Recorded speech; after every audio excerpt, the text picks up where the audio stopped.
সবাইকে আসসালামু আলাইকুম। আশা করি সবাই ভালো আছেন। 1990 সালে প্রতিষ্ঠিত এই বিদ্যাপীঠ বহু প্রজন্মের জীবনে ছড়িয়ে দিয়েছে জ্ঞানের আলো। এই স্কুলের প্রতিটি দেয়ালে, প্রতিটি বেঞ্চে লুকিয়ে আছে হাজারো গল্প। এখান থেকেই অনেকে হয়েছেন ডাক্তার, অনেকে শিক্ষক, কৃষক কিংবা নেতা।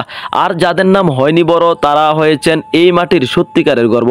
আসলে ফুটবল খেলার মতো প্রতিযোগিতা শুধু খেলার জন্য নয়, এটা শেখার নেতৃত্ব, দলগততা আর হার জিতকে গ্রহণ করার মানসিকতা।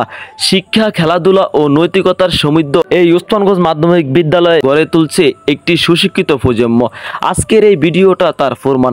ছাত্র, শিক্ষক, অভিভাবক সবাই একসাথে এক লক্ষ্যে, ভবিষ্যতের জন্য গড়ে তোলা একটি কারিগর। ওসমানগঞ্জ শুধু একটা নাম না, এটা একটি গর্ব, একটি ভালোবাসা, একটি শিকড়। সবাই ভালো থাকবেন, সুস্থ থাকবেন। আল্লাহ হাফেজ।